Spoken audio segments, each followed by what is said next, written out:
the voice of the continent. Turn it up, turn it up. African sports guy, he's on the ball. African sports guy, he stands so tall. From the pitch to the court, he's got the vibe. African sports guy, keeping it alive. African sports guy, he's on the ball. African sports guy, he stands so tall. Welcome everybody to African Sports Guy. This week we'll be talking about the World Cup. First takes attempt, American attempt at defining the 26 most influential players. A hint, Van Dijk is the greatest defender of the century. We'll be talking about Tottenham needing a new manager. My goodness, Tudor was fired. CAF, I've made another terrible decision. First, I may not be aware of this, but I'll let you know. Actually am not. I'm not actually. And Tiger Woods, of course. But let's start with this, man. Tudor fired, as you had predicted for a side. But Tottenham need another new manager, man. What are your thoughts since you guys are in the relegation milieu, as it were? So we said this last week, Tudor. I'm surprised he lasted as long as he did, but it was a given. The guy was not staying. I think what I heard, it was mutual consent. He basically said, I know his father had passed maybe a few days after the game, and I think it was, the writings was on the wall. I think they just decided to do it mutually. Now, Tottenham is in trouble because they're talking about wanting De Zerbi, trying to get him from Marseille to come in, and the reality is weird. Yeah, he's weird, but the thing is, the timing is awful because you're not going to get a quality gaffer coming in to keep you up. That's not how these things work. I mean, you remember last year with your guy at Man United, right? Oh yeah, They brought him in mid-season, right? And he was complaining. He said he wanted to wait, and they said it's now or never. Look same thing with De Zerbi, by the way. De Zerbi also said the same thing. Right. He wants to come in the summer. So that's the thing. It's like these guys are not. A good coach is not going to come in the middle way.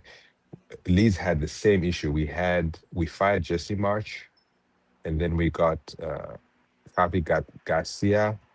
We fired him after 4 games.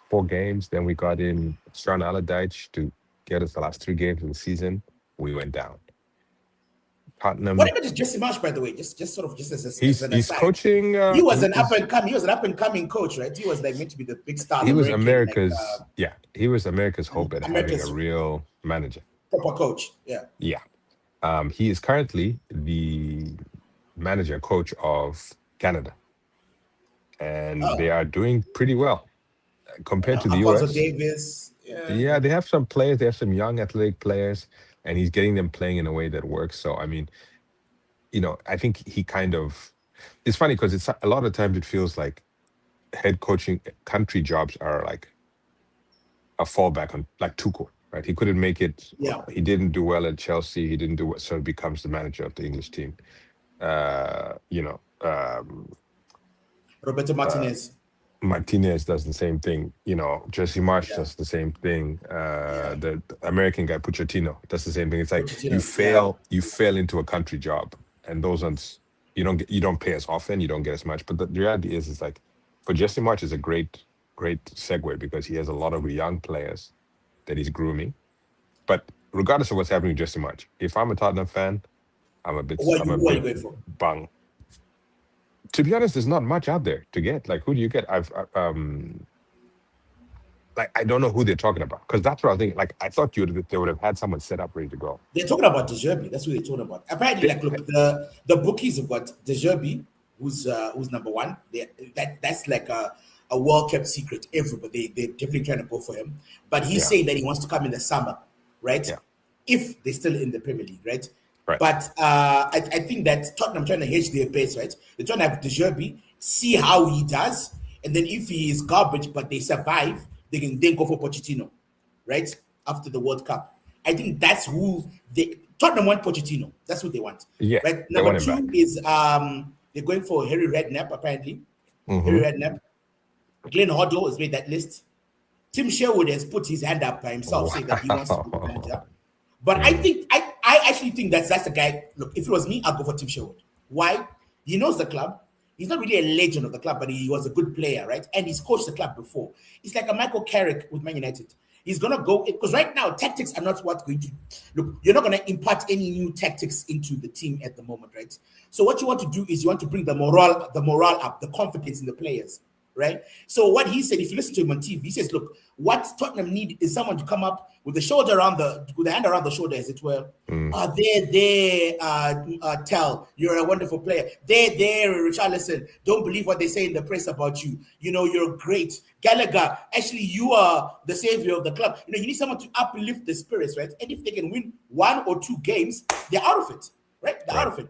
And so that's what you need. You need a team share who's going to come in there, keep it simple, set pieces, nothing complicated at the back four, whatever it is that works for Tottenham, nothing complicated, red cards, you know. So I would go for a team share. That's what I would go for. But here's the problem that I see with that.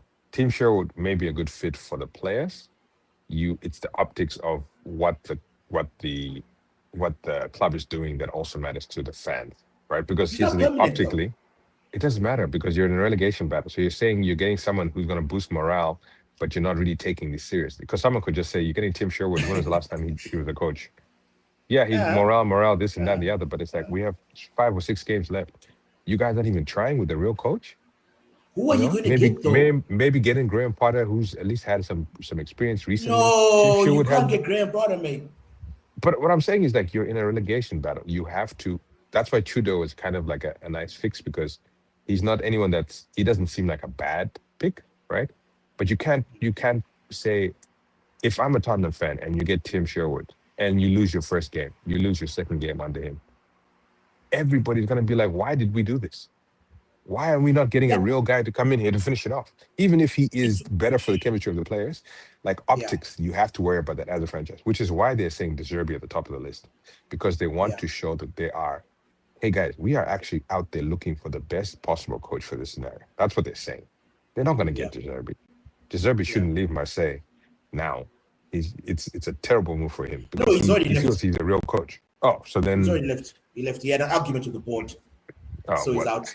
Because it's like you guys made Champions League, so he's available. He's unemployed at the moment. However, here's my thing with like Graham Potter is a great name because he's available, right? Right. He's a great. If you're talking about the permanent job, then I would agree with you, right?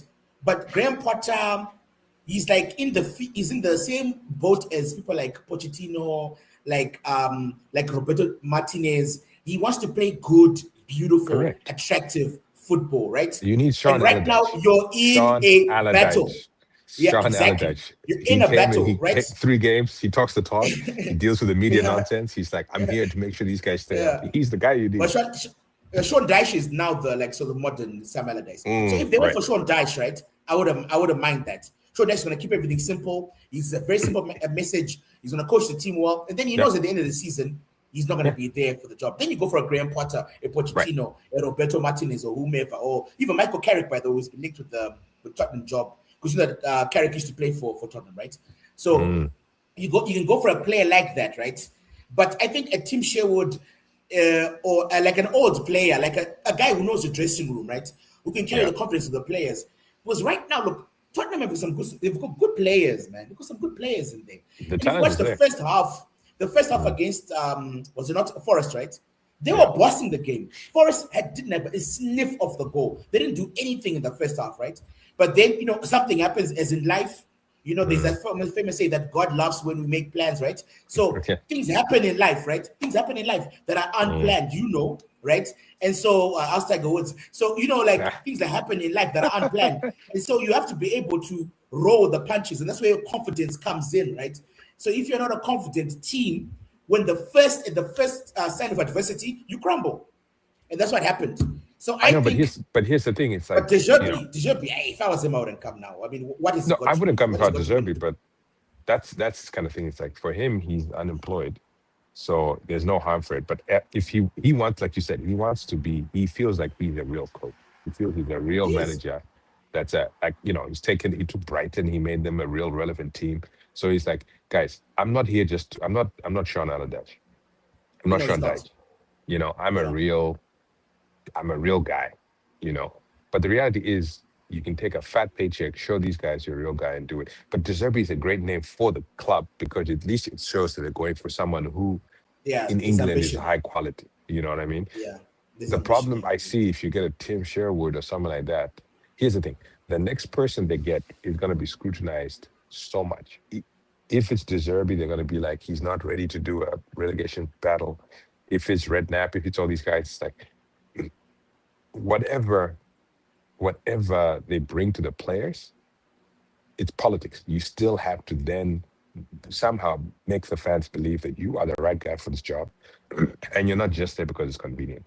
You're not just there because Yeah, because if the fans aren't on you and you lose that first game against somebody, trust me, we were there. We had Garcia for 3 games.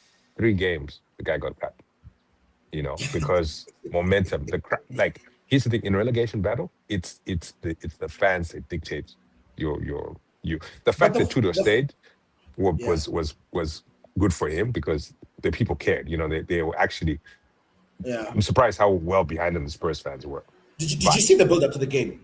yeah, they The were fans were marching. They were performing. like, yeah, They were they were, singing. They were yeah, there, and an hour yeah, early before the game right, started, the stadium was full. Everyone yeah, was. I was really encouraging the team because I think Spurs fans can actually see that. Look, we they could need the, actually go down.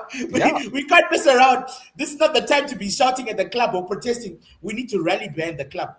And so, what you're saying, you think Graham Potter or De Zerbi, right? Well, So that's I who mean, you're I don't know if saying Potter's about. on the list because the problem you made a good point. The He's not. problem He is that hasn't been named. He hasn't been mentioned. right, Potter's a real.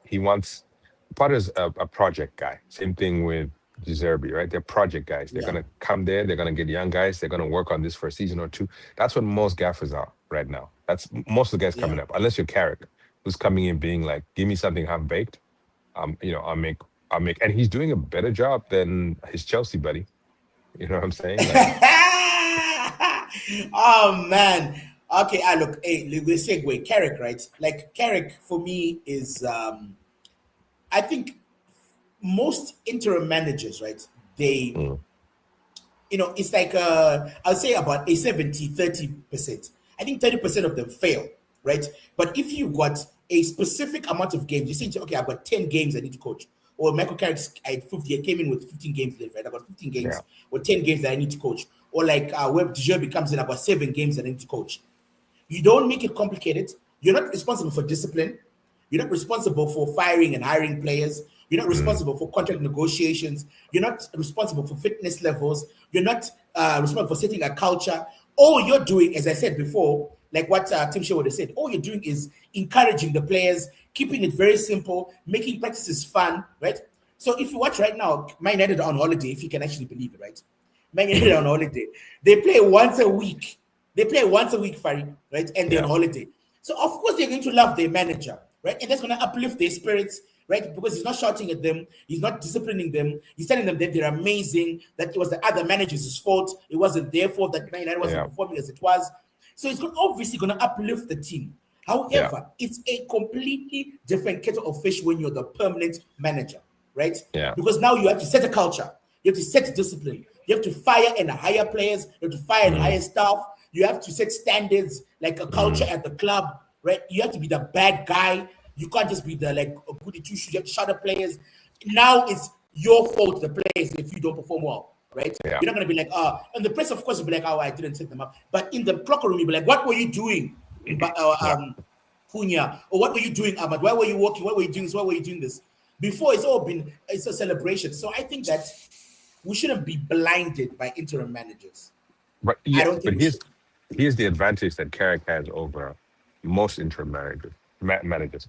He his marriage with the team when he was first when he had to step in, right? When Solskjaer was fired, his record was what? Yeah. Positive, right? Yeah, you So won every game, yeah. if you look at his I think they record, won every game and right, drew he's been in this honeymoon phase for a from long the time. time from the first day he took the job to now when he's come back, right? You can literally forget everything he did on Middlesbrough, right? Just forget all the Middlesbrough stuff. Don't even pay attention to it. The fact that he one is an old player, right? Loved player, not even the best of that time, but like still a popular player. He came in when He's they one of the needed him, best. It was amazing. and he He was, but he's not. He's not Giggs. He's not Scholes. He's not like he was. He was a good player, but he's not that level. But again, real fans knew him. They loved him, and then he came in and he won, right, with the same squad that Ten Hag wasn't. Cameron. Was Ten Hag at the time, right? It was Ten Hag Oh, it was before. Solskjaer at the first time. Was it Solskjaer or Ten Hag? Solskjaer. It was Solskjaer. It was Solskjaer. No, So it was Ten Hag. it was Ten Hag. Yeah, it was Ten Hag. No. Van Nistelrooy was after Ten Hag. He was after Oh Solskjaer. yes, yeah. It was after Right, Solskjaer. exactly. So you look at that, like Van Nistelrooy, who like Leicester gave him a job, and he's not Yeah, Van Nistelrooy was also won every game. Look, Van Nistelrooy also won, by the way, Farisai. Right. And here's the thing. Solskjaer And also won almost all his games when he came as interim manager. And that's the best thing about it is like for Carrick, he's in a great phase right now. It's gonna be tough because to your point, Carrick is been living the honeymoon life as an interim manager. He came in, he won the games before, he's winning most of his games now.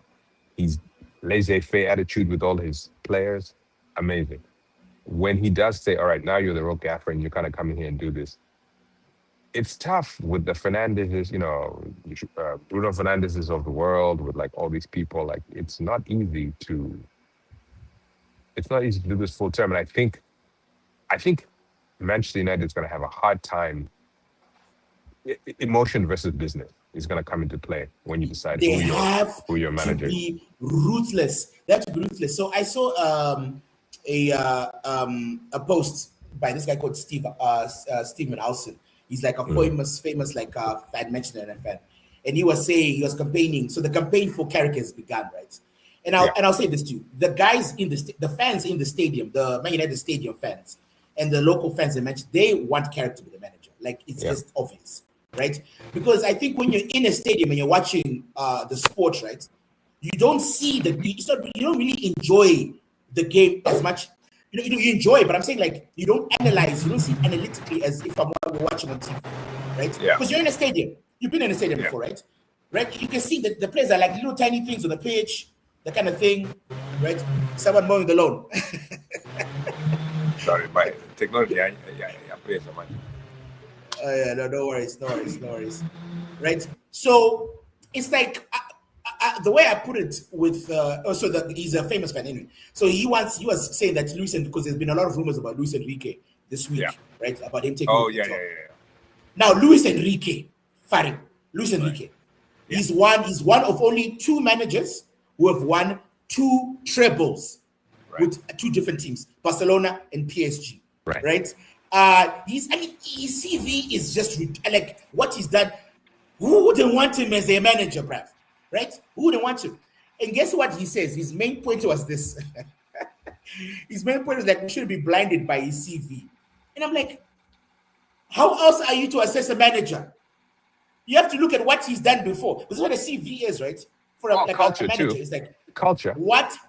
Exactly, but that's part of like what have you done at your club? Yeah, right? yeah. So for me, it's like, okay, cool. We want to go to this next level, Manchester United, right? We want to be in the Champions League. We want to go to this next level.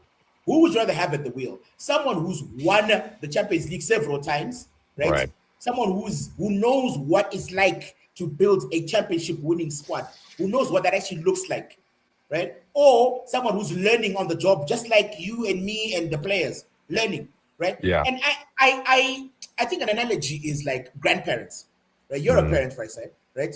Grandparents are wonderful. But why do grandparents enjoy grandkids? It's because they get all the fun with none of the responsibility. Right. And that's how I see the Ole Gunnar Solskjaer, Ruud van Nistelrooy, Michael Carrick, these interim managers, right, that are legends of the club. They've already got that cachet because everybody loves them. Everybody wants them to do well, including the players as well, the players on the pitch, right? Yeah. So they're like grandparents. They come, they bring you presents. It's all fun and games. Yeah. But they're not the ones going to be checking your homework. They're not the ones going to be dressing you, washing you in the morning, make sure you brush your teeth, make sure that your hair is combed properly. They're not the ones who are going to be make sure that you do your chores, that you become an outstanding man or woman, right? They're not the ones that have that responsibility. All they do is come and play. And so that's how I look at it with these interim managers. They have all the fun with none of the responsibility, right? That's going to be a hard thing. Yeah. For you guys, Carrick, I mean, that's the problem. Here's the thing, like Luis Enrique on resume wise, the best There's not many better options than that for Manchester United. He's the best option. He's the best Right. manager right Right. now Right. on this planet. Right now. Now, the question becomes, and I don't know if I don't know enough about him. Has he played in the EPL before? Coached in the EPL? No, he hasn't. He's coached in Italy. He's coached in Spain. He's So coached in that's France. the And one. he also coached the Spanish national team as well. Yes, yes. That's the one caveat that I'm like, maybe he's also apprehensive of like going into this English system, and trying. But Carrick hasn't coached in the Premier League either. He hasn't. No, right. But I'm saying he Right? knows that the culture. They know that culture, right? So like, if you look at the Spaniards that are there, right, the two number one and number two, Guardiola and Arteta, right? They came in there and they're very, and they're very like boisterous, very like you know what I mean? But then you look at some of the other European coaches, like the De Zerbis, the what's his name from Chelsea that was fired, Maresca. like these guys He's who very like, but it's also because they have systems that work with them. Because those guys are fiery. Those romantic countries are fiery people. And if you have your managers, if you have the Manchester City behind you and you're fiery and all this stuff, they have your back. Arsenal, same thing with Arteta, they have your back. If you're Chelsea, if you're Brighton and these passionate managers come in there and do all this stuff, you'll be flailing. And this is why De Zerbi should not go to Tottenham. Because Tottenham it's a business, right? And they're gonna want certain kind of results. They're gonna want you to be a certain way. It's like playing for England, right? They want you to be a certain kind of way when you're playing cricket or whatever. Whereas Aussies are smacking them all over the place they come and their beards are everywhere. And it's like, be careful what you wish for. Because once you start playing for the man, and De Zerbi's not stupid because he's not gonna have full control. That's why everybody's jealous of Arteta and Guardiola, because they have full reign, control, right? Full backing. They can say nonsense about their players, and the board's gonna back them. Be like, yeah, dude, we've got you. All these other people coming in, it's your job to lose. You know what I'm saying? I mean, structurally, the way Arsenal have constructed their this team, this generation, has been brilliant, right? Yeah. They got the old players to interview the new manager, right? And so Right. everyone is behind Arteta. The old players and the club and the board, everyone was, because they're all involved in appointing the guy, right? And so you got the former players, Tony Adams, Martin Keown. Martin Keown was on radio recently, literally calling fans like expletives, right? Because they were dissing Arteta, right? Telling them like this on radio. He's like, it's like you and me, we have someone call in, right? Yeah. They say, hey, what's your opinion, bruv? Right? And they call in, they're like, hey, did you play? What's your qualification? What did you do? What did you do? He's literally insulting the guy. The host had to say, look, hey, man, this guy called in, right? We want to hear his opinion, not yours, right? Yeah. That's why he says it's a call-in show. The host had to rein in Keown, because Keown was shouting at fans, bro, that were disagreeing with how Arteta coached the final, right? And so, like, when you got the buy-in from the old players, right, then you flourish, right? Yeah. Unlike Manchester United, look, if Amran farted the wrong way, Roy Keane press conference, he's useless. He's playing three at the back. Yeah. Gary Neville's coming up. He's useless. Wayne Rooney, he's not really the player that so now you got all these legends of the club just denigrating the manager, right? Just dissing the manager, just analyze hypercritical of the manager, as if Guardiola doesn't play three at the back sometimes, as if Arteta doesn't play three back at the back sometimes, as if Liverpool don't play three at the back or Chelsea play three at the back. You hear nothing from them about that situation. However, if Amarin plays three at the back, oh my God, set the Man United away. So I don't know. I think that's also the challenge because, to your point, Solskjaer had the same opportunity, right? Van Nistelrooy had the same opportunity, right? Carrick had the same opportunity. It's showing that you can actually be a leader of, like, be a gaffer. Because that's the thing. You can come in there, you can be interim guy, you can be sweet, everybody likes Solskjaer, everybody like Van Nistelrooy, whatever. But these guys don't have cojones. They won't shout at you. You want someone who they go into the locker room and you're getting subbed after 10 minutes because the coach is saying Carrick is not that. Correct. And that's the question becomes. Carrick fits the mold of the Solskjaer. He's a nice guy. Potter's the same way, right? The De Zerbis of the world, like those guys are a bit fiery. But Van Vinicius was a bit Nistelrooy, of an ass. Wasn't a bit yeah, of an ass. He and was. that's He good, was. and that's Yeah. good, right? But Because he you wasn't need successful someone at like that. Leicester. No, But he he wasn't wasn't. successful at Leicester. No. No, he doesn't really have I think the Van skill. Nistelrooy shows you how easy it is to be an interim manager, right? Because look, if you got all these wonderful players, Right. Bruno Fernandes is created something like 450 chances, right, Yeah. in the Premiership this season. If you got that guy playing for you, got Sesko, you got Cunha, you got Ahmad, you got Mbuemo, Yeah. right? You've got Yeah. Kobe Mainoo. If Yeah. you just organize the team a bit, they can beat most teams just on talent alone. So for me, anyway. But here's the other thing. One more point to that before we go on. You look at Daniel Farke at Leeds, Yeah. and you know we played against City and we were down 1-0 at the half, and then he made a tactical change, right? But he made a tactical change, and like Daniel Farke is not the most brilliant manager, right? But tactically, and so in the NFL, my friend always says the difference between teams winning and losing is their coordinators, not the players on the field.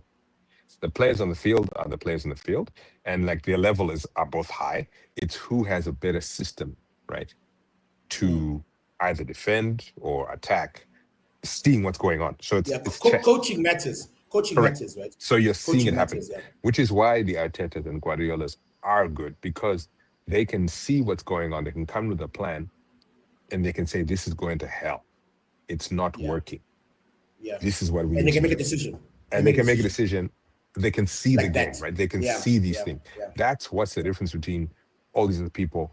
And that's why Tottenham isn't going to get. I mean, I don't know what Tottenham's going to do at the end of the day, because you need somebody who's going to be like, this isn't working. And they need to They have to see. go all out for De Zerbi. That's what they need to do. I think that could They have be to go all out for that could be De Zerbi. that could be a They dumpster have to go all fire, out for it. because the Zerbi's going to come there. What are they going to no, do? Because I agree. I agree. Here's the thing about De Zerbi. De Zerbi is a firecracker, right? Yes. He's a typical. You know what you see on TV? The typical. I'm walking over here, Yeah. like it's typical Italian, right? That kind of thing. Yeah. That's what you get with De Zerbi. He's very vocal. He's very opinionated, which is one of the reasons why I discounted him in my potential managers for Manchester United in the summer. Because with how terrible our board is, he's That's for the sure going problem. to get fired. Management. He's for sure within a couple of months, he's going to have an argument Right. with the board. Which is why he shouldn't go to Yeah. Tottenham. He shouldn't go to Tottenham, like either. Exactly. For that same reason, he shouldn't go. He Yeah. will. Because the board is If the terrible. money's right. But that's But the I problem think- with most of these leagues. But if The I'm board- the Tottenham, board's if not I'm nice. Tottenham, I'm gonna say, look, if we stay up, here's £1 million. Here's £2 million. Keep us up. Yeah. Right. Here's That's what I'm what gonna do. you I'm do. gonna throw the kitchen sink at him, because I'm gonna say to him, look, just give it a go. Right? Give If it a I'm go. De Zerbi, Because it's I'm in waiting. your best I'm waiting interest. until next year to see if Farke is still in the job at Leeds. If he isn't, I'm gonna go and become Leeds. That'd And be a Leeds good would like, job. go. That'd be a good job. They'd love That'd him. be a good job. They'd love him. That'd be a good job for 100%. him. That'd be a Because good it's a job. real football town. Real town. It's a real thing. Leeds is a traditional giant in England, right? Yeah. Leeds, Aston Villa, Nottingham Forest, and the Sheffield teams. Those are the teams that have fallen off. But these teams have won Champions Leagues before. Right. Like they've But won the management league is before, they won the open. Premier League. When you're not like, so there's a management is potential for open. the club to grow. There's potential Right. for the club to And grow. you not too many hands in there. Yeah. Yeah. Next. What we Anyway, got? yeah. So Tiger Woods, bro. You're in America, right? I have to say, like, It I doesn't feel matter so where you are in depressed. the world, bro. It I doesn't feel so matter where depressed you when I are in see the him. world. He just looks like one of those uncles, bro. That Like guy is that guy, you're like, why? He's the guy You're a billionaire. Why back can't from you the have a bower. driver? Why He's can't the you have a guy driver? coming back from the bower, stumbling. Bruh. It was yeah. good. It's rocket. Yeah, It's rocket. yeah. Oh, man. It's man. like, Man. I mean, no one is coming to his defense, and And rightfully he's a so. terrible mugshot, bro. He's got terrible. He's not Oh my photogenic. God, he's That like, mugshot just looks so terrible, bro. well, but here's the thing, and I was talking about this. My wife and I were watching Luther, right, the TV show, like Yeah. rewatching. Oh, I Luther. love Luther. Yeah, I love great Luther. show. Which season? And Which season? season 1, we're just starting from season 1, starting again. Okay. And It gets we're watching worse, this. but Yeah, season one no, is I know. classic. Yeah, season 1 is like when it starts, but Yeah. we're watching this, and I'm like, I googled what percentage of detective chief inspectors are black. Less than 1%, right? In real life, right? Wait, So in here I am- England. In England, right? Less than 1%, Okay. right? At this position. Yeah. But here you go, Luther is going and breaking windows and causing a fracas and causing fights. And I'm like, you're telling me this guy who's 1% would be able to do any of these things in real life? Hell no. No, Tiger no. Woods is now thinking he's Luther, thinking I can do whatever I want. I can go and start fights. I can go and flip cars 20, 40 times. And I'm I one. could go and You chow are the 20 women. 1%. I could go and You have are the 20 wives. 1%. And people are gonna Bro. get tired though. People will get tired, man. Don't forget This what this you is are. the thing. Me, like here in Zimbabwe, we don't really have a celebrity culture, as it were, right? Like in America, Mm-hmm. South Africa, Nigeria, all of that places. You guys have got huge like celebrities, right? Mm. And so, in Zim, like I remember going to my uncle's bar and seeing Oliver Mtukudzi there. Just Oliver Mtukudzi just chilling, bruv. Yeah. Right? Oliver Mtukudzi being the biggest music artist in Zimbabwe, he's like the biggest ever, right? But Mm. he's just chilling in a normal bar in town, having a couple of beers, and no one is swarming him. No one's like, oh, Oliver. No one's doing any of that stuff. So we don't have a celebrity culture here, but you guys do, right? In the States. So one question we're always discussing, which we never figured out. Me and my brother always talk about this. Why are celebrities so dumb? They're so rich, bruv. You can have a driver, you can have a bodyguard. What's your entourage there for then? Right? You got So all these like sports guys walking around with like 700 people like in the entourage, mm, and yet they're caught with like I'm not gonna say any names, but some of they're the stars are lost. caught with Yes. guns. They're caught Yeah. with guns. They're caught with drugs. They're caught with Yeah. women. Yeah. Isn't there someone in your friendship group? Isn't there? Can't you hire a lawyer just to walk around with you? Say no, you can't do this. No, you can't do this. Okay. So Right? let me try and answer that Isn't for there you. someone there like just because you got so much money, Let me make an right? And attempt. your Let me career make an is so attempt. finite. Your career is Let so me short, mate. let me make an You have to attempt maximize it. to find an analogy. So the joy of having kids, right, is learning that the more you do for them, the less they learn. You know what I'm saying? Let's Yeah. Spurs need to pragmatically to test the coach. They need to string. We'll come back to Yeah, that Spurs in need a a second. pragmatic people tested coach. Yeah. Yeah. If you do things for your kids, like when they're young, my kids are twins, 1.5, right? So if you pick them up when they fall down, if you make sure they don't get hurt or whatever, they will then just jump off the couch, not worried about the outcome because they've never faced it, right? They've always been protected. They've always been sheltered. They've always been stopped from being harmed, right? Yeah. And Yeah. so they don't learn. They're entitled, right? Because they're privileged. They have protection from everything. So they don't actually have to learn the real consequences of things. Yeah. Most of these stars, be it sports Celebrities. stars, be it, a lot of them start early. They start at a very young age, right? Not Of just, course. and not at professional level. Tiger Woods was popular at like high school, college level, right? He was the next Yeah. big thing. So Yeah. from that time until now, he's 50 something. Everything is he's entitled. You get access to everywhere you go. You get quality seating. You get kept away from people. There's privacy. There's whatever. So you have this illusion, right, that is perpetuated by the people that pay you. And I know this because I work on film sets. I see this firsthand. There's a disconnect between everyday. Let me say this. It's very hard for you to have a genuine human interaction as a celebrity at a certain level. It's Yeah, I've very seen that. hard for them to I've have seen a that. Yeah. genuine human interaction. Because if someone knows who you are, they're going to alter themselves in some way. So then you are surrounded by people who can't be real around you, Yeah. right? Yeah. And then you get used to that. And then when people are like, I'm going to be the guy to tell you the truth. Wilburn calls, hey, Shani, you're doing the wrong thing. He's like, come on, dude. Like, I don't need you to tell me what I'm going. Like, I've won these majors. You live in this mode of like, So No, that's the but biggest challenge, is that if you are perpetually surrounded by people who cannot be genuine, who cannot have genuine human interactions with, yeah. then you're going to live in a bubble. And the problem is the bubble bursts, but in a month or two or in a year or But two, don't the you bubble will come see? back. Don't you? But don't you You see? don't. Like, let, You let, don't. let's take Tiger Woods for instance, right? Tiger Woods, right? He had his sex scandal, right? He's him shandagging almost all the girls, whatever, right? He Yeah. had that going on for him, right? And then then he was caught multiple times. It's not the first time he's been caught either drunk or intoxicated or whatever, Yeah. right? So from all of that happening to him, his lawyer, his mom, his dad, his brothers, his cousin, his best friend, he's the Fari in his life. There's no one there that when I say, look, hey Tiger, bro, maybe hire a driver. I'm not saying don't drink, don't do whatever drug you're doing, Yeah. whatever it is, right? Go for it. I mean, you're a grown man, you're 50 years old, you can do what you want.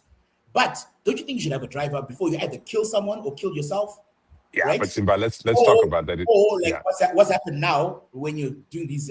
But thank 100%. God he always gets in accidents by himself. Thank But God that's the so thing. Look far. at Zim. Look at Zim. Zimbabwe. I haven't been there in a while, but Zimbabwean culture. You hit the chap and you drive home. Right? You go to the Yes. It's soccer terrible. stadium. You go to the golf course. 18 holes. You're there in the 19th hole. You throw up Doro for like 3-4 hours.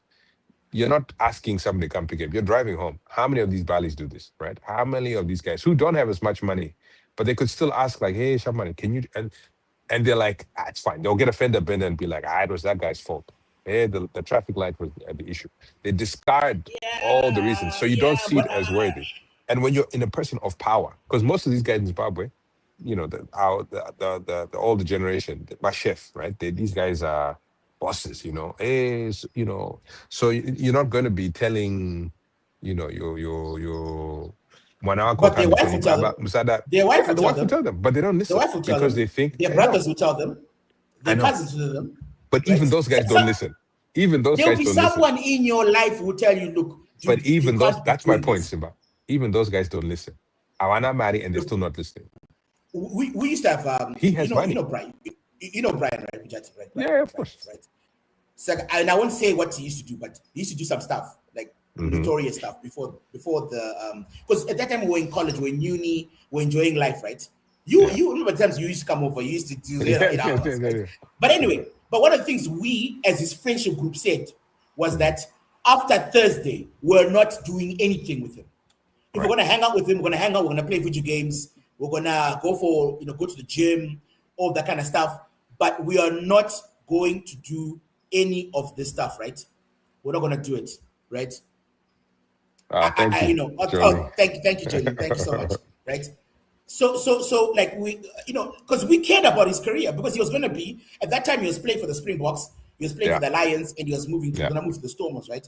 So Yeah. we saw that his life was gonna blow up, and it did. He was one of the best, Yeah. probably the two best Zimbabwean rugby players. He played for the Springboks. You know what I'm saying? He Yeah. had a great career, right? And so, but we said to as his friends, we said we are not going to be the reason why he fails, right? We're not going to be drinking right next to him, or like have women over or whatever it is that we're doing, right? We're not going to have any of them. We're not going to like, okay, well, on a Friday, a day before his game, we're not going to be like, hey, let's go to the club. No.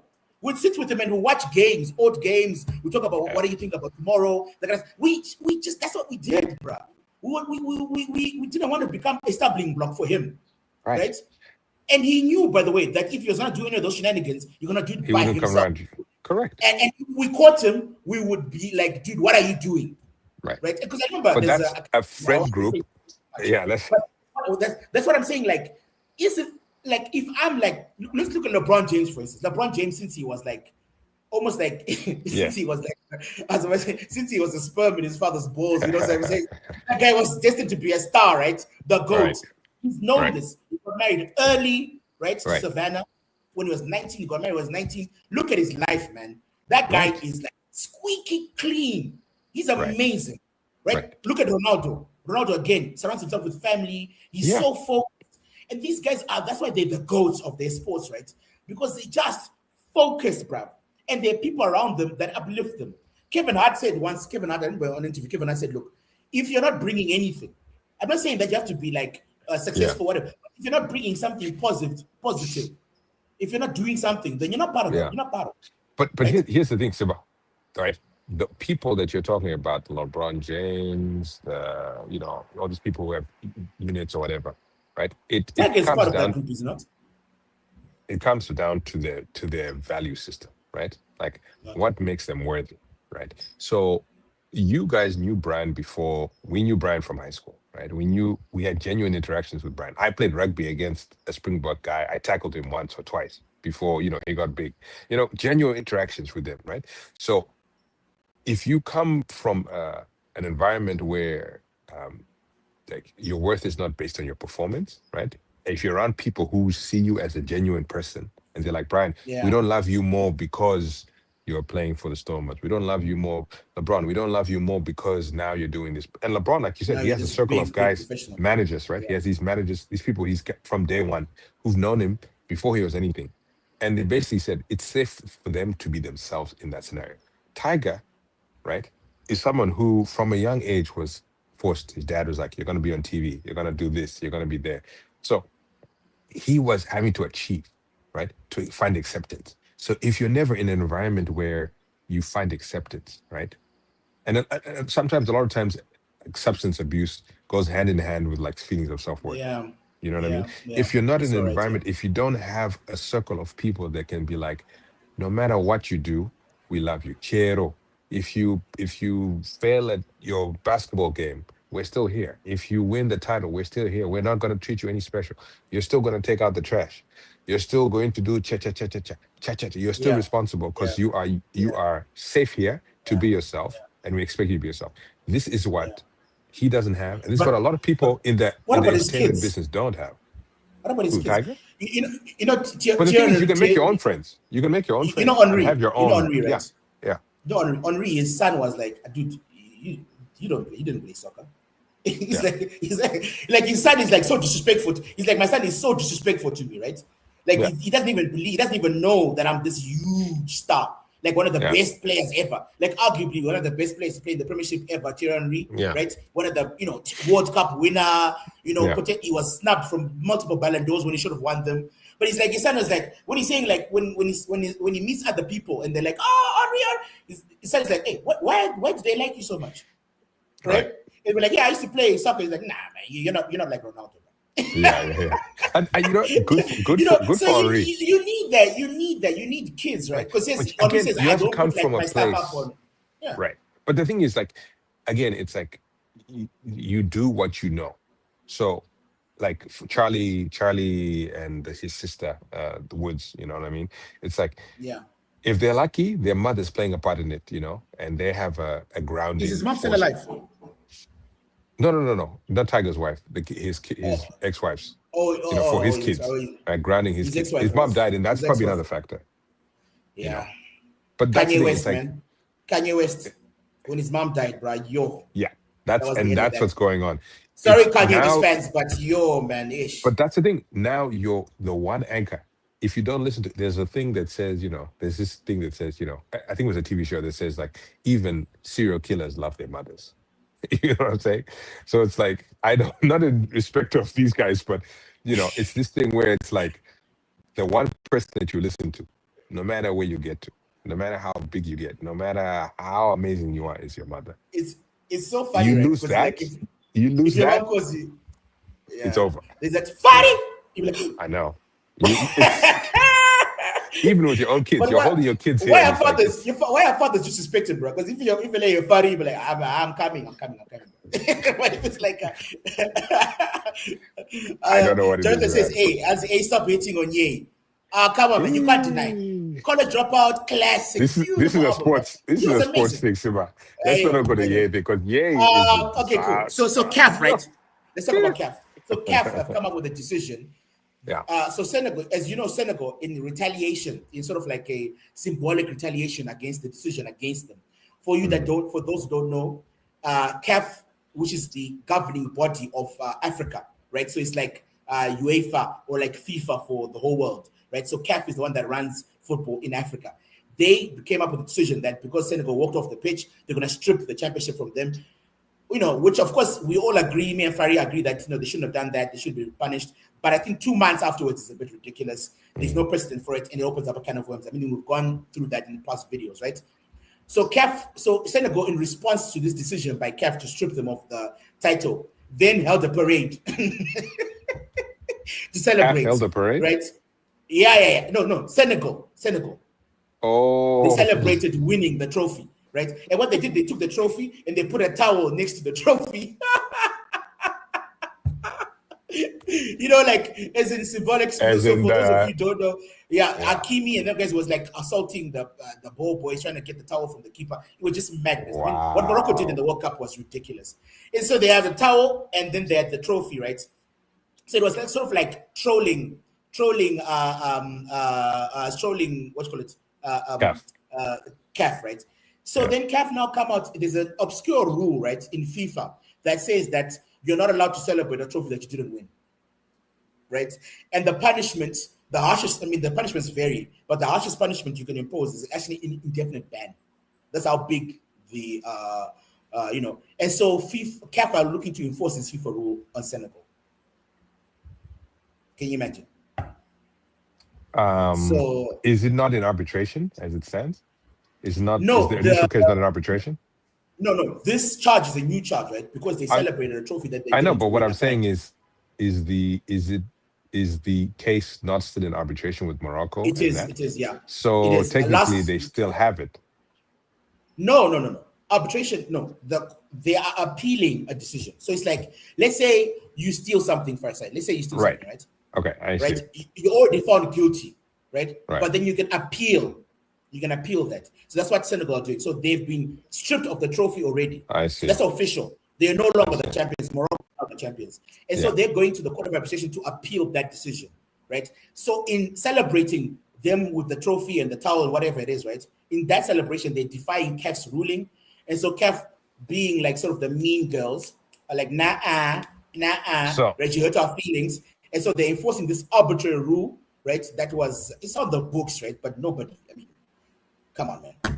So this reminds me of our school days. Simba and I went to Peter House, right?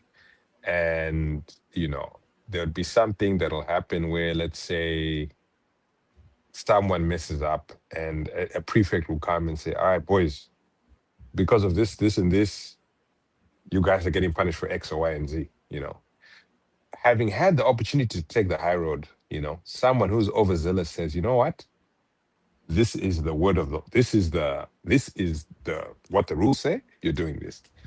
From that day forward, that person becomes persona non grata, right? That prefect who didn't use common sense, who didn't step back and be like, "Okay, it's not that deep, right? It's not that deep, right?" It's just a joke. But instead, you then go and buck down and you send them to the headmaster's office, and these boys get lashed. You become persona non grata for the rest of your career there. Not only with those junior people, but then with your peers. Because your peers are going to come and be like, "Bro, you didn't have to, like, what, deep, now you've got this whole year of people slashed for what? For what? Because the guy wasn't wearing his socks up right. So you punish him. Like, come on, man. You got to think through these things." And so people distance themselves. CAF clearly never went to boarding school, because had they realized this, they would have been like, "Guys, right it's now, a joke. who looks bad? Who looks bad?" Yeah. Right? Yeah, Senegal, CAF looks awful. CAF looks bad. Yeah. It's like you guys feel, it's like they feel like they're a militia. Our way or no way. You will lose power, because here's the thing. There are how many teams in CAF? People will be like, "We don't want to listen to, we don't, like," people can come and protest. Zimbabwe can be like, "You know what? Senegal, maybe we'll take a break. Maybe we all take a break." And then your whole thing is falling apart. And then you have to come, sorry. If they ban Senegal, I'm never watching another CAF tournament. I just won't do it. Because it's ridiculous, man. It's ridiculous. It's obviously a joke. It's a joke, man. And we're all human beings, man. We're all adults. You're not like some dictator. You're not like my dad, bruh, that you have to be like, naughty, Senegal. Come on, man. It works. It always works against you. By the ruling, right? And they just poking fun. And by the way, that poking fun is happening because you guys didn't punish Morocco. The towel thing is ridiculous. It's ridiculous what Morocco did in the World Cup. And by the way, I remember last week we were talking about, I think maybe this off camera, we're talking about racism, right? And I was thinking about how, like, Morocco was so, I'm not saying the country itself or the people, but during that tournament, they were very racist towards the Senegalese players, right? The monkey noises, the bananas being thrown at the bus, all that stuff. And we're constantly talking about kicking racism outside of football, right? Out of football, right? And when you think of the grand scheme of things, what was the most egregious crime committed there? Was it Senegal walking off the pitch, or was it the way they were treated as human beings? Because if I'm thinking about it, for example, if it was you, if you're a parent, if it was your son or your daughter playing for America or for Zimbabwe, whichever country they want to represent in the future, and then someone is like racially abusing them, wouldn't you be like, nah, man, come on, let's go? It's not worth it. It's just a game of football. So for me, when I see what happened to Senegal leading up into the final, I still think they should have stayed on the pitch. But can you not have any semblance of humanity to say, look, they did something wrong, but I can see where they're coming from. I can see their frustration, because they're also human beings. You know what I'm saying? They're not robots. I think the challenge fine, with that, make the ruling, right, that you think is right, but then don't be petty and do like when they do something like something's a joke and then you become really, really they petty. have taken a position and they have to stand by it. And they have to stand by it. And I think it's they could have ignored it. 100%. I didn't know about this incident. I didn't know about the towel and the trophy. I had no idea it happened until CAF reacted to it. It's again, it's this thing I was telling you. Now everybody's looking at this at CAF being like, guys, how come? Like, why now? Yeah. Okay. So I think before we go, right, you have to justify America's performance against Belgium, my brother. Okay. Yo. So what are your thoughts on that game? Let's say this. How do you think it translates towards the World Cup final? If the World Cup was a one-half tournament, if every game was just one half, America would have a chance of maybe finishing second in there. Maybe finishing second. Yeah, because first half they look good. Yeah? They're not bad first half they're managing, and it doesn't only parlay to the US. It parlays to a lot of teams. Right. First half, you've figured out you have a system, right? You've been coached the whole week. First half, you come in there and you're doing okay. And then the whole Mike Tyson thing, everybody has a plan until they get punched in the face. In the mouth. Yeah, punched in the mouth. You know what I mean? Yeah. And that's exactly what happened. It's a great quote, by the way. These guys, and it's so true, because that's the difference between Tottenham staying up, between America even showing up for the World Cup, is that if you get punched in the face, what are you going to do? America were embarrassed by Doku. Doku just destroyed them on the left wing. And then the sub who came in, I forget his name, on the right wing, the left footer, he was just bawling, man. I got to get that kid's name. Man, he was talking about people to watch. Talking about people to watch in the World Cup. Those are the kinds of names you need in there. We're not putting Weston McKinney in that list. We're putting these guys named Doku. We're putting guys that are worth watching. But that was bad. That was bad. And I mean, they were outclassed.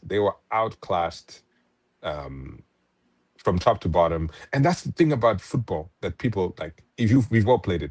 First half and second half, the teams that can keep the pressure on the second half and keep the energy and adapt.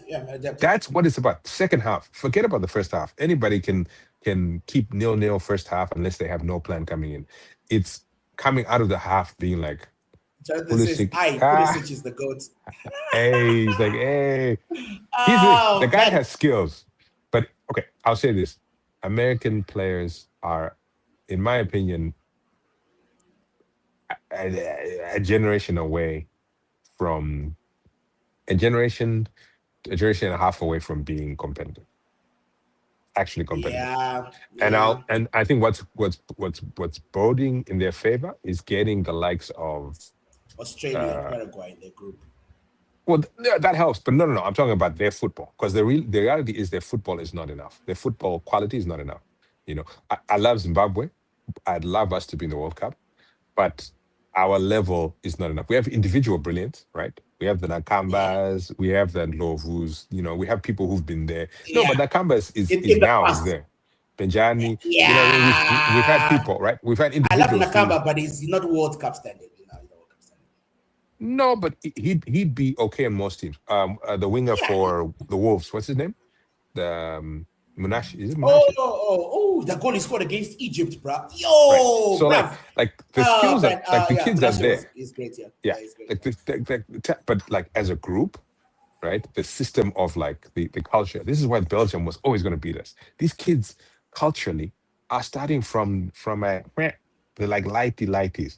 And the system is built up where they're playing. I have Kundai, my son, playing on the weekend they have like a soccer thing, 1.5, and they're just kicking in the net, doing these base things, and everybody's like, "Man, your son can do this, can do that." I'm like, "Yeah, because he's interested, right?" If I was in Belgium or France or England, other 1.5-year-olds would be there doing the same level. You know what I'm saying? It's just the gap seems so high because But I said, I the think interest. does he need a manager? Mr. Kambami, he's taking his time. He's taking his time, but he's got. Hey, anytime he sees a border, he's like, He's got skills. He's got skills. ball. That's the one where he skills. does ball, Yeah. ball, Oh, ball. that's so sick. But No, the US just doesn't have. I think with Messi's of the world coming, I think with a lot more European players coming, they just got who's the French guy? They just got from Atletico Madrid. Griezmann. Griezmann. Yeah, Griezmann. So like they're getting guys who are going to enhance the level. These young guys but coming at in. the end of I the know, careers, though. but you need it's for the young guys. So that's what I'm saying. Yeah. When these 19, 20-year-olds, right, play for 5 years with these players, you know, by the time they're their 30s, right, they would have been like, this is the level that Messi had. This is the level that Griezmann had. This is the magic that I saw off the ball that can get me to that level. It's not. They're not going to be relevant. Do you think there needs to be relegation in the MLS? They have a second tier. There's no relegation. Is there relegation? They don't relegate. No.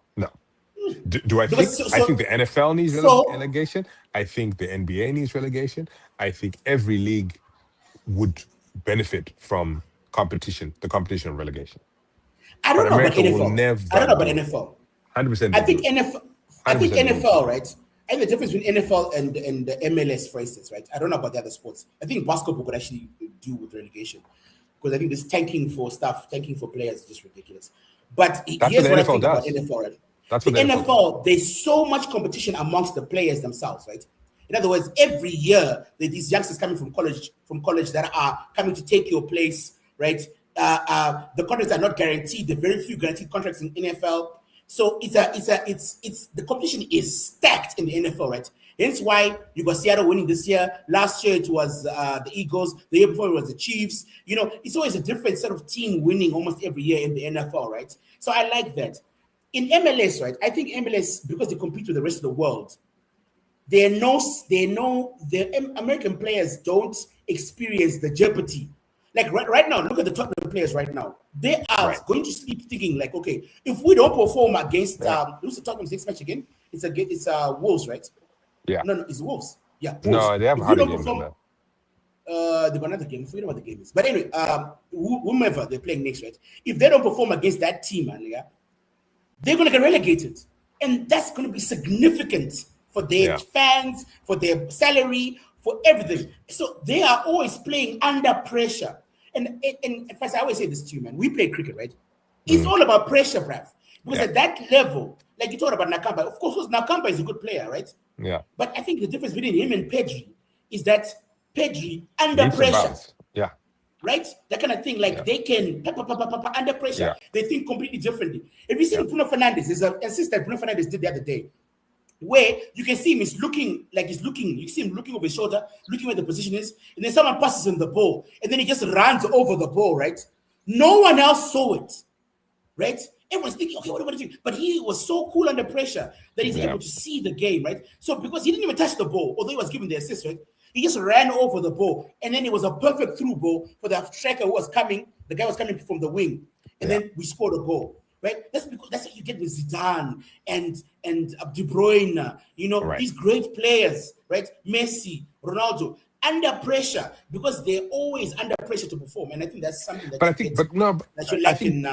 think also like what I'd want to like talking about pressure. I think it's pressure, but it's also what you learn, right? I didn't learn about scanning until I was playing video games. You know, when you scan the pitch, like move your head, this and that, right? We played Bora from grade 1 until form 6. You know what I mean? You played your whole life. I never was taught to scan, right? Scan the pitch. You know what I mean? These guys are playing from Kundai's age. The one thing I want to teach him: scan, bro. Scan. Yeah. Your head's got to be spinning. You've got to be. Yeah. Because if you don't learn that early, now some people are intuitive, right? Some people naturally get it. I didn't know that. I was a defender. I didn't know that. Playing at school, I had no idea about that. These kids are 2 years old and they're learning. Use your eyes. The game is not just your feet; it's your eyes, right? Your With your eyes, control, yeah. da da da. It's your eyes. It's your eyes. It's your vision. It's your vision. So if you're learning that from the age of 2, when someone else is learning at the age of 14, when they come to the game, oh, I found the game There's after huge difference. There's whatever. huge difference. It's like you But don't understand the game as well. to be fair, our coaching at Peters was terrible for No, football. but even then, it's like, but at that time, like we were there in the They just threw the 90s. ball at us and said, "Play, bro." I know, I know, I know, Let's I let's know. let's look at the list. Okay, I think because of time, I Yeah. think we're just gonna let's look at the top 5. No, let's look at the bottom 5 and look at the top 5, right? So you got Weston McKinney number 26, Bakayo You're Saka number talking. 25. Tell people what list we're talking about. Okay, so this is the list of. Okay, so first things first. Let me put a disclaimer. I love First Things First. I watch it all the time. I think Chris Broussard is one of my favorite guys on TV. Like, period. I love him.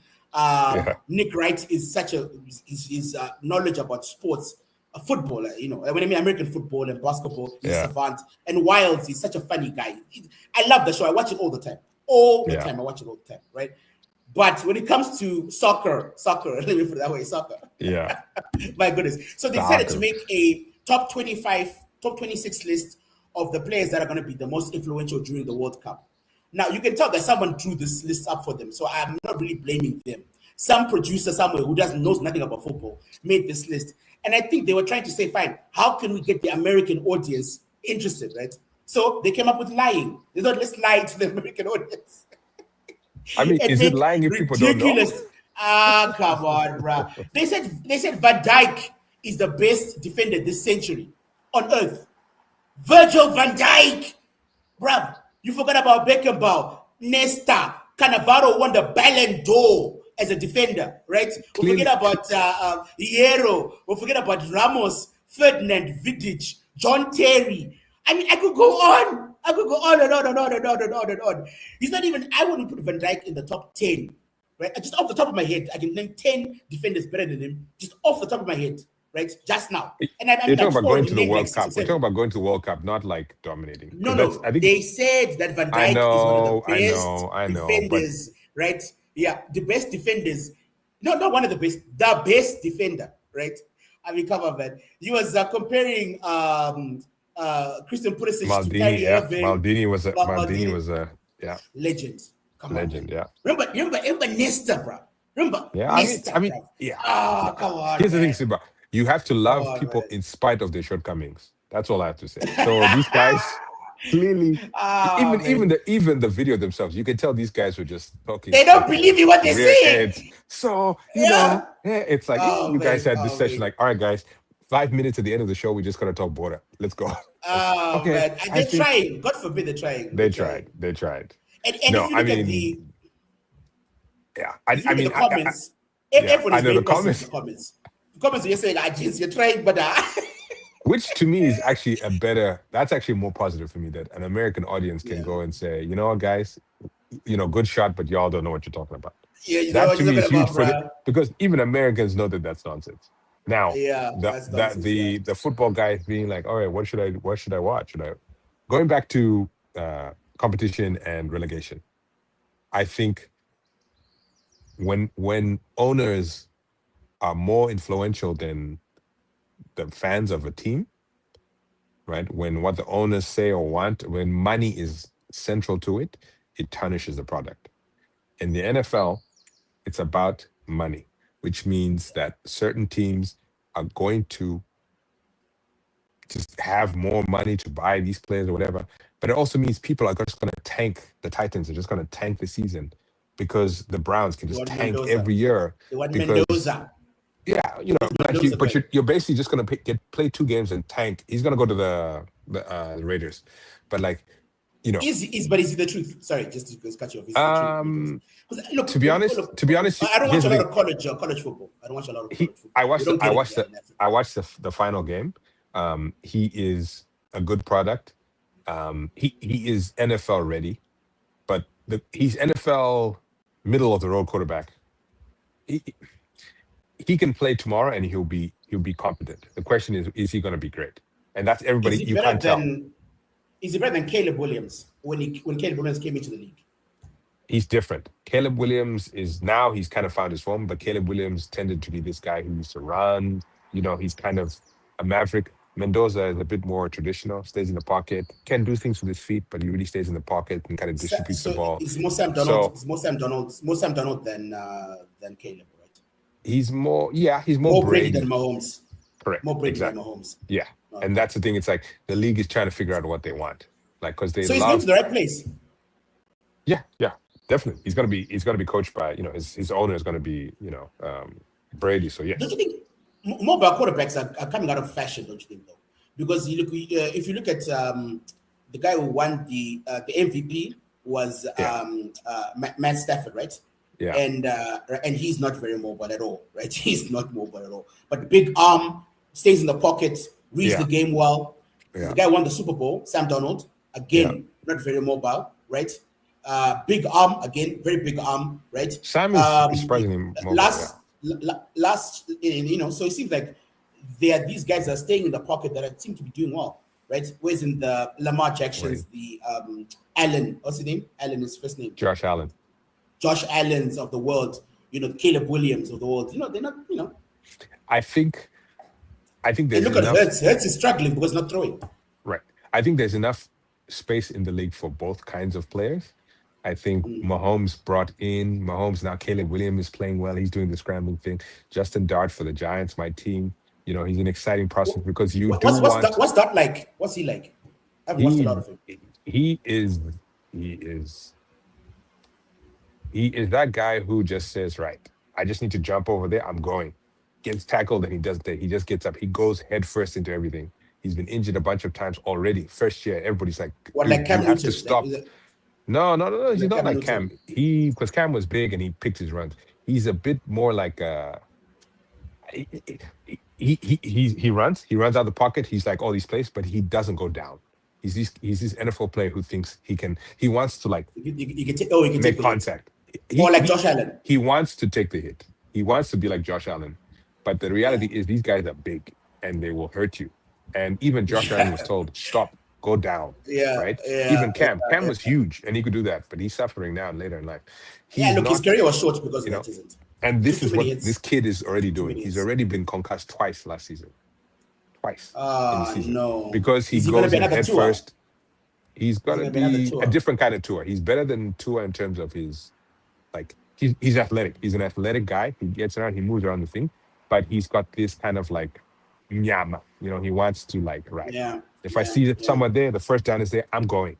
Regardless of whether I should. He's not taking the smart play.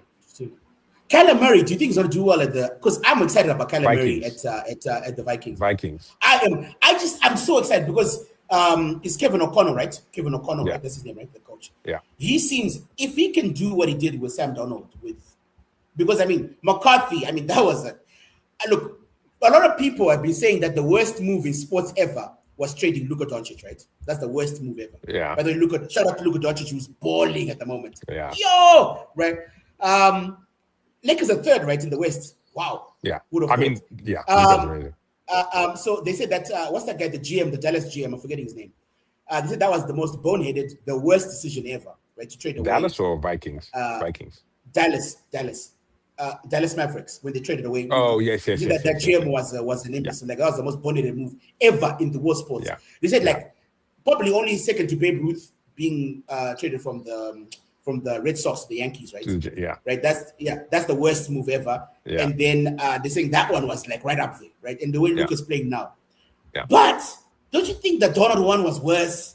No. Like they had the guy in house. They had their answer, right? No, they had and I'll tell you why. He was relatively cheap. He then goes to Seattle, wins the Super Bowl, and then you got JJ McCarthy, who just wets the bed, bro. The bed. So here's the thing. The NFL is about money, right? And the issue becomes you have to set your franchise quarterback, right? It's about who you're going to get to lead your team. It was decided like Darnold was a stopgap because McCarthy got hurt the first game he came back. So Darnold was just a placeholder. He played the season of his life. And then the Vikings had a choice. Games. Yeah. And then the Vikings had a choice. Do we make this guy who who failed at the Jets. He was a backup. Do we make this guy our lead guy, or do we took the number 1 overall pick, we traded away players to get this number JJ McCarthy guy? He's got potential. Do we say no? We're going with our investment? It became a business decision, and they said we're investing in McCarthy, so we're going to put it there. Now, It's a bad business decision, 100%, because they didn't see what's on the field. But I guarantee you, 90% of the NFL teams would have done the same thing, because they'd rather. I think it's silly. They'd rather because blow it. They'd rather back their star, right? Because they're paying someone a lot of money, or they're building a franchise. It's optics. They'll say, would rather go on the mountain and say, this guy's our guy, because you have to say, this guy's our guy. You can't say, well, Donald is playing well, so he's going to start and like whatever. It's like, no, this guy's our guy. No. Trade JJ. That's how the NFL works. No one had seen him. There's zero chance you can't trade him. No. Here's what I would have done. Well, not now. Now everyone knows. In hindsight. Look, I'm not saying he's a terrible player, but he had a terrible season, right? An awful season. Yeah. And then when you Jackson, he's not going to be as good as he's not going to be as Donald. He's with, not going to be as good as Donald, right? Who won the Super Bowl, Right. right? And by the way, the playoffs, like he was a bit jittery in the playoffs to start off with, but then the Super Bowl itself really good, but not like excellent, but he was very good in the Super Bowl itself. Yeah. And then the what's the round before the Super Bowl again? The NFC Championship. Yeah, NFC Championship. It's amazing. He was amazing. In that was a Super Bowl. So here's my thing, right? I would have kept, because I think it's better to have the bird in hand than the promised turkey, whatever it is, right? Yeah, but I would have kept Donald and then traded McCarthy away, because there was a myth that McCarthy was perhaps a really good player. You could have traded him to the Raiders, to the Seahawks, to but you got to understand how the NFL saw. Right? You got to understand how the NFL saw Sam Sam Darnold. Sam Darnold to the NFL was Casemiro. But he played well, though. He had a great season.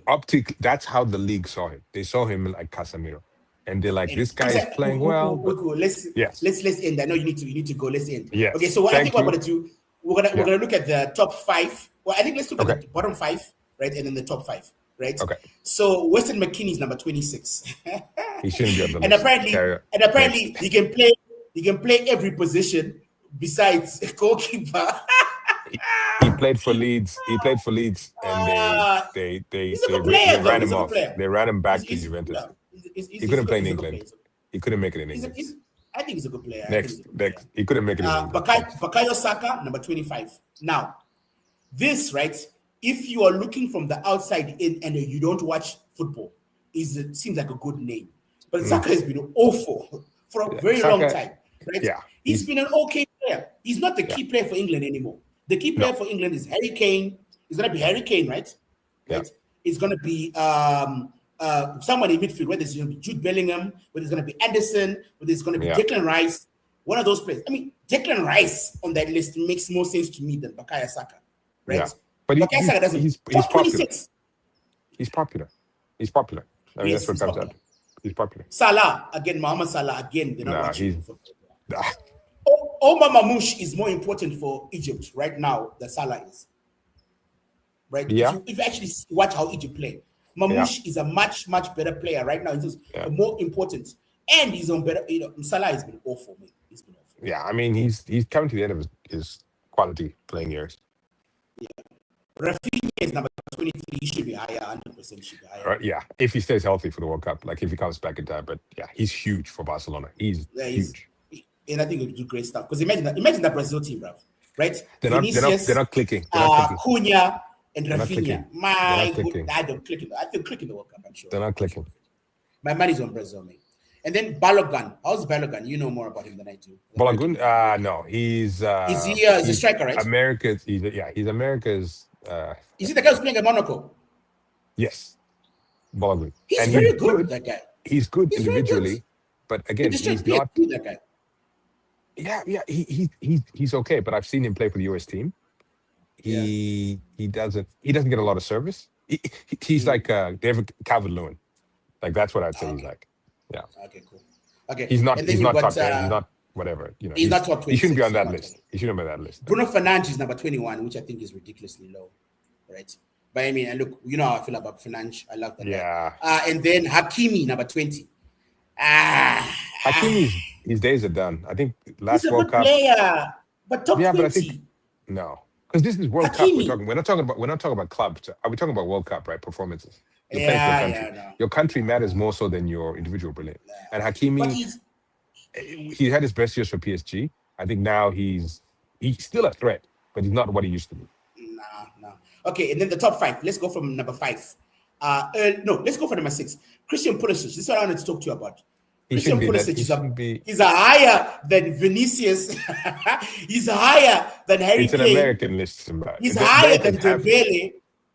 Dude, they got Son Heung-min on this list, bro. I mean, come Again, on, bro. Again, It's Sadio Mane.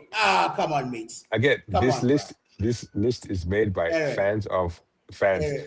It's, So the question I want to ask you about Christian Pulisic, right? They said that he's the greatest. Wild said he's the greatest player ever for America. Like he's a coach for America. For American football, he's potentially going to be the best player they have.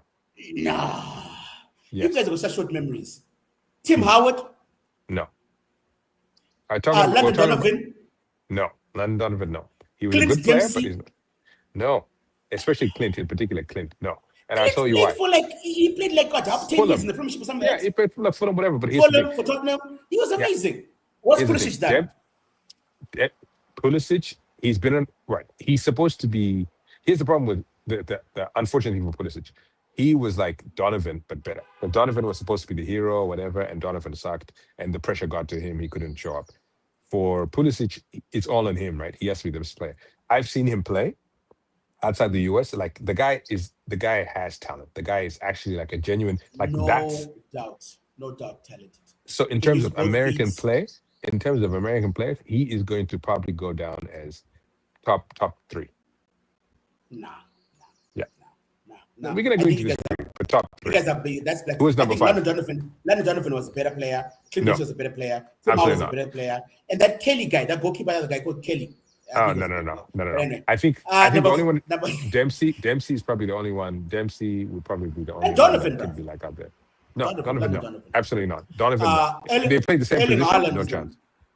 Erling Haaland's number 5. He's been playing real poor recently. Yeah. Like, is he top 5? Like if you're comparing him to a couple of seasons ago, yeah, he was great then. This year, No, but first, again, this is like popular. People are he's a popular name in the World Cup, right? In the World Cup, right? So you have to factor in like, is your team correct? And here's the thing. The reality about the World Cup, it's always going to be an obscure play. You can't make these calls unless you know the deep. Like that guy in the Belgian wing, the Belgian wing. Like that guy is going to be a name, right? But it's never going to be the big guys. Keep going, because it gets a bit absurd at the end. Okay, cool. We've got Kylian Mbappe number 4, which I think is ridiculous. He should be number 1. I mean, it's obvious. Yeah. Right. Vinicius and him should be up the top. Exactly, because he is the most influential player in one of the best teams on earth in France. Yeah. He's obviously going to be a big factor in the World Cup. If Mbappe does well, France are going to win the World Cup. If he's poor, they're going to struggle, right? Yeah. Lamine Yamal again. Lamine Yamal, I think, is probably he's been class. Lamine Yamal, I think, is the right place. Number 3 is not bad for him. I think it's good. Yeah, he's exciting. But then the top 2 are ridiculous for his side, man. Cristiano Ronaldo and Lionel Messi. I mean, to these guys, are we talking about 10 years ago? I mean, come on, man. So, again, Simba. I'll leave you with this parting word. Americans are storytellers, and they like to tell good stories. So for them, the romanticism of it is more valuable than the reality. And that's why it's always, you'll never get a match. They romanticize things to the nth degree. Messi and Ronaldo are going to be lucky to make it through the entire tournament without like hurting himself. You know what I mean? Great players. They've had their time. Look, Messi was done last year. It's over. On Portugal, you got Bruno Fernandes, you got Bernardo Silva, you've got you got what's his name? The guy who's playing for PSG. I'm forgetting his name. On the left back. Oh, okay, yeah. The left back too. You got the left back, Mendoza. Yeah. I mean, I'm just going on. These are better players than Ronaldo right now. Yeah. And then for Argentina, of course, the best player is Alvarez, the guy who's at Atletico Madrid. He is the key to that team. If he fires, that team can do well, right? And then you got the Constantino guy who's at Real Madrid. You got you got a couple of players, man. I mean, they're stacked. Argentina is stacked, and not with Messi, right? But Anyway, man. So that's It's the. it's a I feel, it's hope a feel for good America thing. though. Feel good. I hope for America though that they have commentators that are not American. Was I watched They'll get a couple of English guys to come in there between I pints. watched Colombia. I watched the Colombia versus Oh yeah, France. was it versus France game? No, versus the Colombia versus the Colombia game. Whoever Yeah. they're playing, I forget who they're playing, but yeah. who they're playing. Croatia. My God, the commentary. Croatia. Yeah, the commentary. Oh my goodness. Yo. Here's the good thing about it: you guys may get a different telecast. So the rest of the world may I get hope so. different I hope telecasts. so. So you guys will be I hope okay. so. Some of us. Are you gonna go? Are you gonna go see some games? No, the tickets are ridiculous. $500 to $1,000 a ticket for nothing Yo. games. It's not even worth it. So chat, here's where we go. Fans, this is a shameless request. Let's start crowdsourcing for BFRSI to go watch some World Cup games. Probably I can't make it because I'll have to pay for a plane ticket, a visa, all these things. But he's in LA. So please, let's raise some money for FRSI so that you go and watch some of these games, man. Yo, I should spend money on my kids though. Yeah, buddy. Cheers, bro. It was dope talking to you. We'll see next week. Next week, let's make our own list. Next week might be a bit list. hard for me. So I'll let you know if I can do it next week. But the next time, let's make our own list of who we think is going to be influential. And Sharp. then, guys in the chat as well, also make your own list and let's see who comes on top. Yeah. Okay. Also, if there are things people man. want us to talk about, if there are things we should talk about that we're not talking about, let us know. Let us know. We're here let us know. Yeah. This is your channel. Guys, it's your channel. Yes, channel. Okay, cheers, guys. God bless. Let me know what you think of the voice of the continent. Turn it up, turn it up. African sports guy, he's on the ball. African sports guy, he stands so tall.